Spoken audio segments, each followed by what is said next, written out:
Hi, my name is Suzan McDowell. Welcome to another episode of In the Circle with Suzanne. I am the president and CEO of Circle of One Marketing. We are a full service, minority owned marketing agency with a tilt towards the Caribbean and African American consumer. So here we are. It's January 23rd, and the world has changed. Just this week, a whole lot of things went down to where there's a new world order, and we must all figure out how to exist and thrive within it. So my entire mission for the next 4 years is to become a better me, to be happier, to be more personally and professionally fulfilled. And that's what I'm going to be doing for the next 4 years.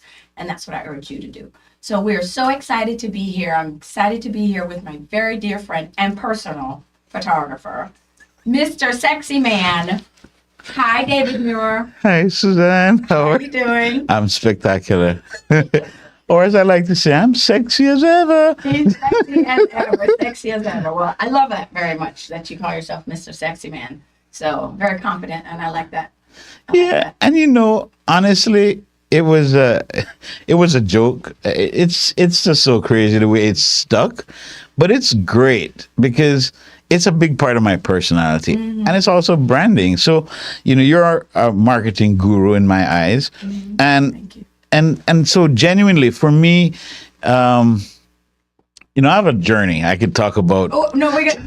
Yeah, no, I'm not skipping ahead. I'm just gonna talk about one. I asked you one question. And you went all the way. No. But so I will say this again. Let's have some fun. We have 30 minutes, right? So genuinely, one day. Wait, no, No, you're all making right. me start with I'm sorry. Okay, Okay, here's how it goes. no worries. You're in charge. Thank you. I was born. My name is David. I was born, and then what happened? Oh my gosh. Okay. Start from the beginning. We can get up to sexy man. Got it. Wow. How did you get to be the sexy man? Start from the beginning. All right. So yeah. So my name is David Muir, and some guy in ABC is using it. I don't know. Oh. I don't know what he's doing, but boo. The heck? He is. But I think I was born before he was. But regardless, so my sort of history is I was born in Kingston, Jamaica. Very nice. Yes, I like that place a lot. Me too. And pretty cool parents. Where were you born? I was St. Joseph's Hospital. Natal. Oh, Yes, I know. you're up a little level, a little upper over there, and me, you got me beat. I'm very You cannot shame me for being a princess. That's hilarious. My first son was born in Natal. You know what they say? Like, when people who find out I was born in Natal, they're like, Oh. nuts. Oh, now we understand. That's the first time somebody told me that, I was like, I was really annoyed. I was like, first of all, It's a I'm annoyed that I compliment. about it. Second of all, okay, fine. I am. It's a real compliment. But yeah, so what happened was at that time, my family lived in, I don't know who knows these areas, but I guess the closest area that's really well known is like Pembroke Hall. But so I was born in a time in the 60s. Remember calling Jamaica? Hello. Oh Yeah. my God, I feel so, in Kingston? Kingston. Oh, okay. Okay, yeah, Pembroke Hall, of course. So I remember. well, where I actually lived was Valentine Gardens, but it was close to Pembroke Hall. So Okay. that's kind of like my point of reference. Okay. For people who like landmarks, if you know where Reddows Road, them have a Purity Bakery was a big thing. Yeah. I used to live down the road from Purity Gotcha, Bakery. gotcha. Valentine Gardens. Cool. So fast forward my life, I have had a lot of fun. And so I center fun. Fun is like the most important part of me. And because I do that every day, I remember fun things. And like my life has been a great journey of fun. Was your childhood fun? It was. So what did you do? You kick rock? I mean, like, were you on the football team? What happened? I was on no specific high level teams. I did swim competitively at a young age. So that was something I did.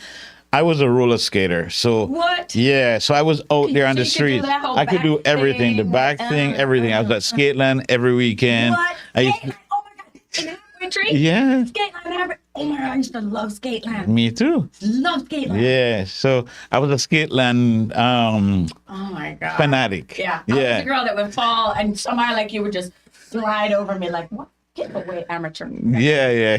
Okay, so you were at Skateland. So I was at Skateland. I was also on the back of the bus. Whatever it is, I needed to go somewhere. Yeah, I had my roller skates. I could go anywhere. It was my freedom. You're an outside cat. I was definitely an outside You're still cat. an outside cat. I still am an outside cat. I'm also an outside cat. I would say the first sort of like big thing for me was music business. So I started collecting music maybe in 75.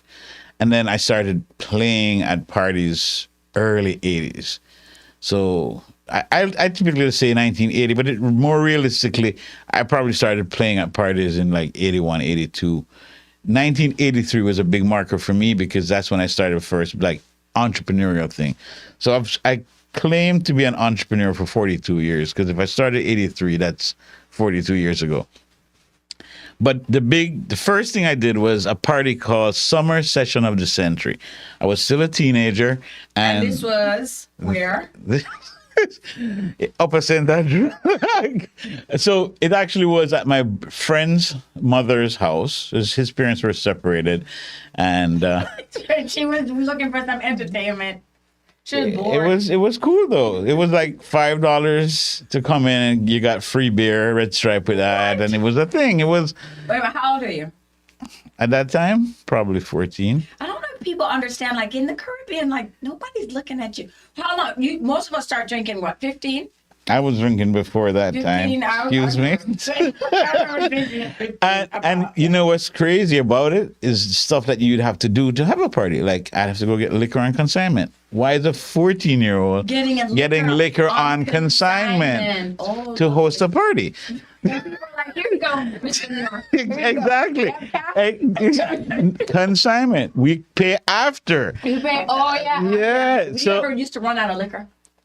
unfortunately, yes. It's like you go to any Jamaican place and they're like finish. Yeah, unfortunately. Like Juicy. I went to Juicy Beef in Kingston the other day in April, and I was like, "Hi, listen, may I have sour, whatever, cane juice or June plum juice?" No, She that said, finished. No, she go, "Yes, miss, but no ice." I was like, "I'm sorry, what?"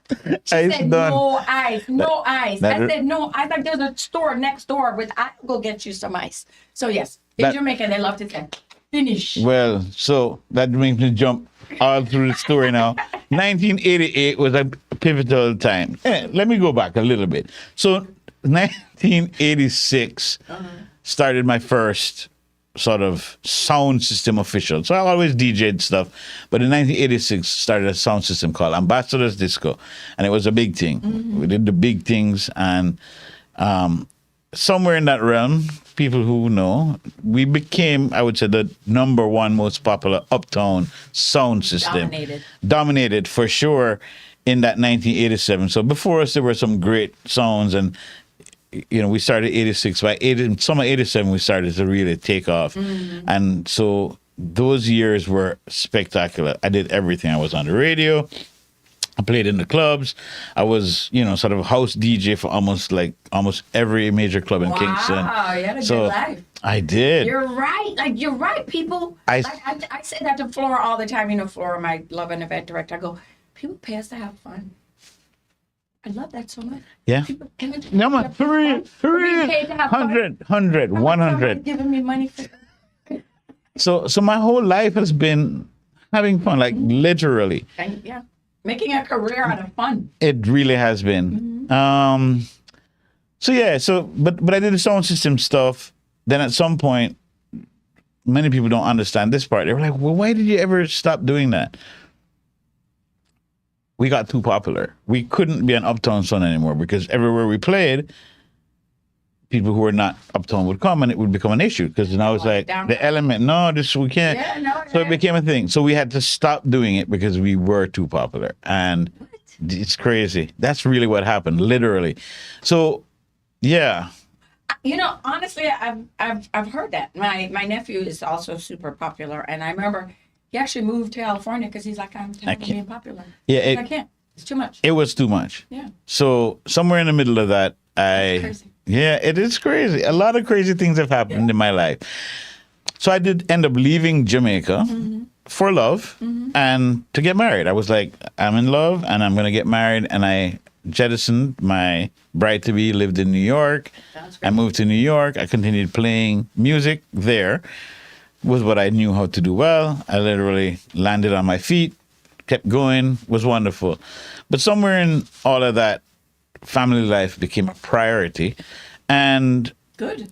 yeah, It should be. it's What's going to make you happy at the end of the day. absolutely. And there's Family, lots family, of fun to have with family. Yes. So, But then music became an annoyance. And why I say an annoyance is the lifestyle. yeah, it interrupts everything. I'm yeah. sure your wife is like, why are you just getting home?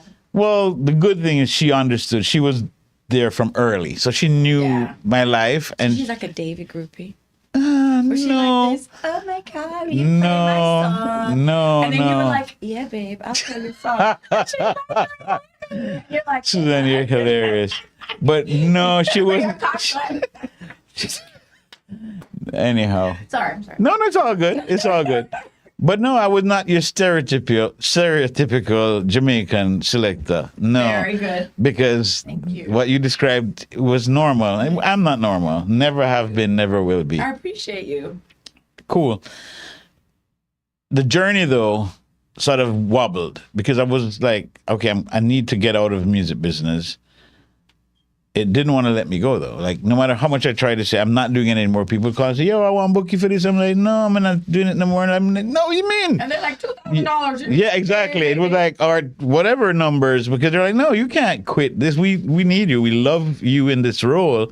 You can't change your role. Did you even realize that you were fulfilling that kind of role? Like you were a I key didn't point of the know. community. I didn't know. Because you're not thinking about it like that. Until I said I'm not doing it anymore, I had no idea. And then it was like, oh, I mean, Crazy. now it's been over 20 years. I haven't lived that life. And there's still people who are like, only think of me in that way. And they're still like, yo, so when you're doing something, and I'm like, never. What do you mean?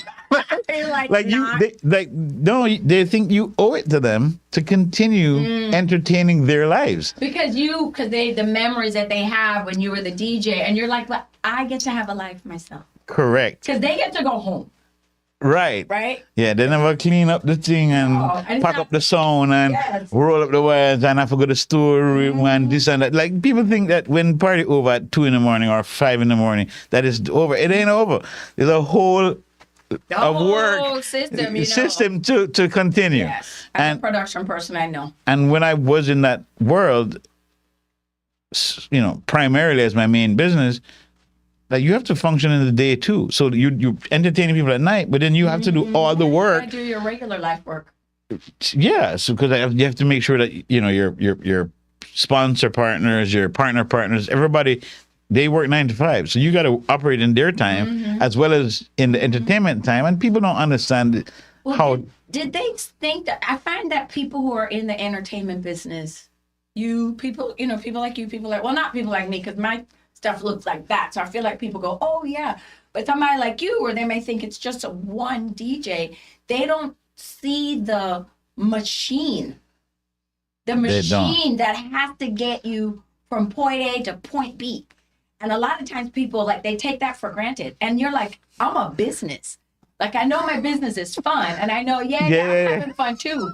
But I'm a business. Absolutely. Correct? I'm not showing here like, voila, that, Yeah. it's a business. And so to that point, again, last thing on the DJing and music business, I mean, I did so much things in music business, but people people think that it's just like, oh, it's a snap your finger thing. So when people say, hey, I want to hire you to do something, no, you can just play oldies or whatever. I'm like, but I haven't practiced in 20 years. You think I'm any good? I'm no good. Like, people still want to believe you're going to you might be good, but you haven't practiced. No, it's not. It doesn't work like that. And you don't care. I care, but I'm not doing it. A wise man that said, I forget who, I think it was Zig Ziglar, that said, I care, just not that. Yeah, it's not that much. Just not that much. But I have other things. So I've evolved, and So tell me about your evolution. Okay. So bye, DJ. Yeah, bye, DJ. Boring. Not boring, but it had to go for me to evolve, for me to experience other things. So I guess I'll say photography first because there have been so many things. So I think I'll confess, I am a serial entrepreneur. I never stop. You're a Jamaican. Stop. Yeah, I can't stop it. You stop. Yes, it's in your bones. You're It's yeah, Jamaican. it is. I can't even stop myself. It's just it's nonstop. And then also too, nature hates the vacuum, and we're smart. So if we see a vacuum, we're like, whoop. Exactly. And then I think the thing about, I don't know if it's Jamaican, but about certain people who do this, it's the lack of fear. So I don't have fear. I don't have that thing that stops me. It's like people who go to a job 9 to 5, no disrespect, but that safe space means something to you. Yeah, not to me. It doesn't mean anything to me. And I don't have any issue trying and failing. Like, it's okay. Because I know I'll do something and it'll work, and that's going to sustain me. So I'll try anything. So that's Your serial entrepreneur. serial Is it like a entrepreneurship. problem? Is it like cigarettes or like gambling or like liquor? Or like, let's start another business. It is kind of. It's not porn. It's not porn for porn, sure. but it's starting businesses. But it gets in the way of the continuing businesses. Yes, you're right. Yeah, because up to just recently, I said to my business partner, I'm doing another thing, and she's like, Stop. I'm gonna watch you because I know this is gonna interfere with this other business. I'm like, no, it won't. And you really think that you can do it. Remember my eyeglass business? Yeah. I closed that business last year because you have to focus on it. Yeah. And I don't And have the time to focus on it. those Or when glasses it's were you, so somebody cool. like me to focus on it. Super cool They glasses. were super cool. I have the But- patent and everything. But anyway, all that to say is I'm like, yeah, I'm gonna start another business. And you really just can't. It's not. You're only one person, and there's only so much time in a day. Or you build out a team. Yeah, but you still have to. Yeah, money, and it still requires somebody guiding it. So even if you're gonna hire somebody, you still have to guide the person you hire. So there's stuff in there. But all right. But so transition. So I think the best way to transition is, so I left New York. So, when I left Jamaica, I went to New York. And when I left New York, I left music business behind. So that was like, Bye. I said bye. And I came to Florida and I said, what's my new thing? So I'd always been a photographer. I'd been shooting forever, but I'd never, ever thought of it as a business because I never thought it could make money. Like, so I know that now. I know. You know, Circle of One, TK, we put a lot of money in TK's pockets over the years because photography is important. It's important. And TK is good. Shout out to TK is TK. fantastic. Yeah, man. Shout Good out to people. TK. But however, also, I would like to shout out my personal photographer, which is you. So he took some fantastic pictures of me last a photo shoot at Vizcaya in 2019. Those pictures are iconic. So anyway, Thank thank you. you, photographer, Mr. Sexy Man. Appreciate love that. But it was a decision. But again, as an entrepreneur, if I'm doing photography, how am I doing photography? How did I make that work? Because I wasn't going to be the guy going to the club asking to take a picture and then printing it. Like, that's a photo man, There's no gotta be a disrespect. better way to do it. But Right. You're an artist. I've seen Exactly. your photos. You're an artist. But that was a business plan. Yeah. Like, literally. It's a right and left brain. Yeah. Yeah. So when I decided that photography was going to be my business, I literally wrote a business plan. How am I going to make the world notice me? And so the plan was, become an artist photographer. Then you'll get the recognition quickly enough so that you can bring the business along to do events, to do commercial photography, and so on.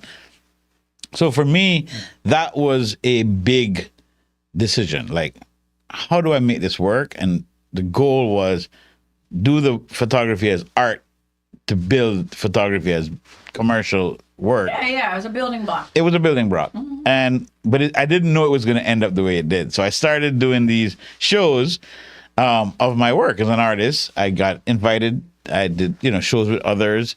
Then I started doing my own solo shows. And when I started the solo shows, that's when I started this idea of Pieces of Jamaica. Didn't know that it was going to lead to this And that whole was other. 2012. No, so that actually started as 2018. 2008, I started doing the art exhibitions as Pieces of Jamaica. We had our sort of biggest show January 2012, and by that point I'd built up a little bit of a following. And you know Charmaine Harris was to work for me. right, was at that exhibition, and she said, dude, where can people get your collection? Like, how do they? And I was like, collection? What are you talking What about? are you talking about? I had no. I know, but Charmaine is. So she was like, you got to do a She saw book. I was something. like, a book? What do you mean? Like, I was like, she's like, she just, but you know, and again, it's so funny how things work. But there were,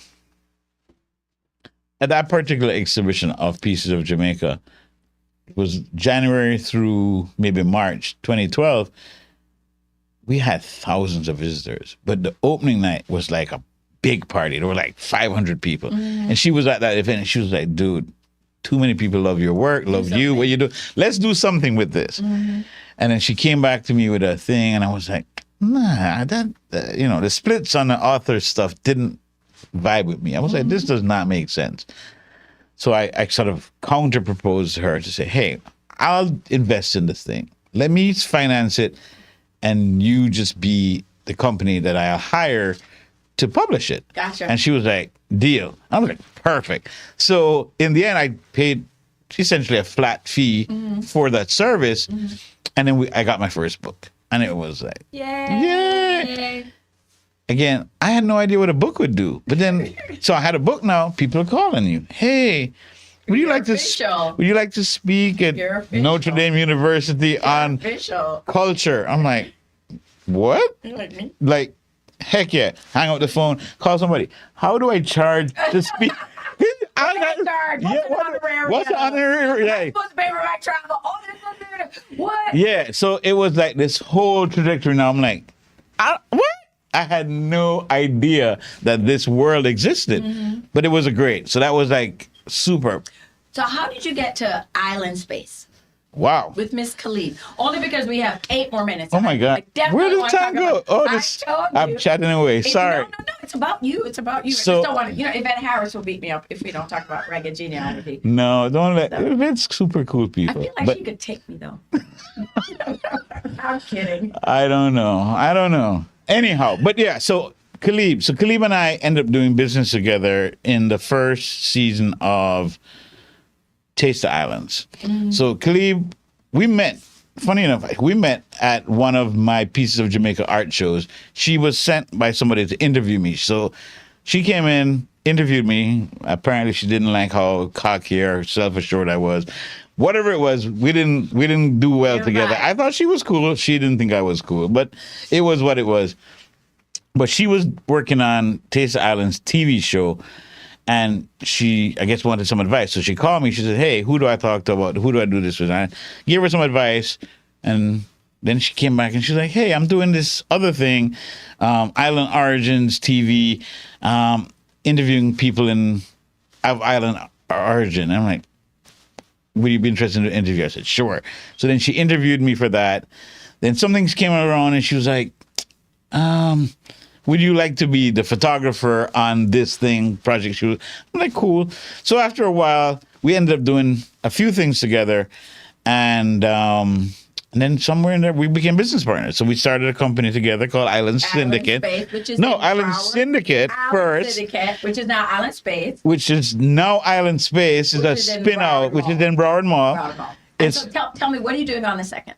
oh my goodness, you really to the I'm point. saying, I know All right. that. So 6 minutes. February the 2nd is Reggae Genealogy, Yeah. which is something that's come out of Island Space Caribbean Museum, the first and only Caribbean museum in the world. In the world, yeah. Yay. Mazel tov is beautiful. Absolutely. Thank you. Beautiful. But how did we do that? So again, she's an artist, I'm an artist. We ended up saying, in promoting Taste the Islands Experience, which was a spin-off from the TV show, we had a food festival. The food festival, as we were trying to develop it, we figured we needed a way to keep people at the festival. They would come, eat, and go. So we started to develop by doing we did had like a Caribbean food museum as a part of this food festival. Somebody came and said, that's super cool. Can we do this as another festival? So we took that part of our festival and we shared it with another festival. We ended up doing a road show. We started doing all these different libraries and art areas. It just ended up in museums and places showing this road show of a culinary museum. Of course, people kept asking, well, why only food? What else can you do? But we had been doing it for Taste the Islands as the brand. Anyhow, all of that said, it led to us opening a full-fledged museum of everything. celebrating all Caribbean heritage. It's a lot. We're rolling up quick into short time. But but since we did that, and I did say that. I was very clear. Stop trying to act like I'm. no, you were clear. I just didn't realize I talked so much. I know. What happened? This always happens. Just you are not special. This always happens because you don't realize it's your story. Yeah. You don't realize that 30 minutes is It's not it's enough quick time. But for a full life. But for a full life, exactly. But at the end of the day, this is one way that we're celebrating Caribbean culture. This is specifically celebrating the history of Jamaican music. And to be cool, we call it reggae genealogy. It's not a reggae show. It's all music It's a from Jamaica. multi-generational. Exactly. Yeah. It's reggae. It's Mento, it's Kumina, it's all of those. yeah, all of it. It's drum and bass. It's dub. It's you name it. It's everything that originated or is influenced by Jamaica. So we touch on things like reggaeton and hip hop and all the genres that come out of that are birthed out of. Do you think that Afrobeats comes out of reggae, or does reggae come out of Afrobeats? So I will tell you that in my humble opinion, Afrobeats in its current form comes out of reggae. However, reggae comes from African people. It comes from So Africa. you can't really separate them because there's no reggae without Africa. But I would say that the current form of Afrobeats that we're enjoying is influenced by what was evolved into reggae, dancehall, and all of that, Jamaica. and then has gone back to re-influence its original place. So But- basically, Jamaica is the best country in the world. That's what you just said. That's what I say every day. I live it. Jamaica is the best. country in the Absolutely, world. because look at the two people right here who come from Jamaica. Two of the best people are around. By ourselves. Yeah, but no. Honestly, if you check it out, Jamaica influences the world in so many amazing ways, Amazing ways. particularly in music. And then additionally, you know how influential our food is? Food is, of course. I mean, Well- jerk, pasta, rasta pasta, jerk, jerk. So music is life and food is life. And that's, And we have some gorgeous people because out of many, yes, one people. one people. But, and I agree with that. But fabulous people are everywhere and jerks are everywhere too. And we got an abundance of both in Jamaica. But you can find great people. But for some reason, there's something about just being in that space, in that country, that leads to this awesome creativity. Like we have developed, because we're never boxed in. We're always evolving. So even the things that are traditionally excellent and have been excellent for, 3 decades, we keep building on it. And it keeps. It's like the island is alive. It is. I think what happens is people, they go to Jamaica and they can't explain how they feel that way. But if you think about it, if the world were high school, Jamaica would be the cool kid because Jamaica's a one country everybody can agree on. So and I think that we have proven that in our music, like you're saying, in our food, in our sports, in our culture, in our, our entertainment. So you're looking forward to it? Is it free? How much does it cost? I have no idea. I don't do the ticketing. I know you can get tickets at reggaegenealogy.org/tickets. Okay. I believe tickets are $25 for regular admission and maybe $45 for VIP. But I That's don't affordable. it's reasonable. I don't have to buy a ticket. I'm not looking at that thing. I just send the link. reggaegenealogy.org/tickets. reggaegenealogy.org/tickets, February 2nd at the Broward Mall. Broward Mall parking lot. Broward Mall parking lot. What's the address of the Broward Mall? 8000 West Broward Boulevard. 8000 West Broward Boulevard. Okay. I hope to be there. And I know that you guys are going to have a great time. Kisses to Khalib. Definitely. And thank you. Oh, wonderful. Thank you. You're welcome. I enjoyed this. It was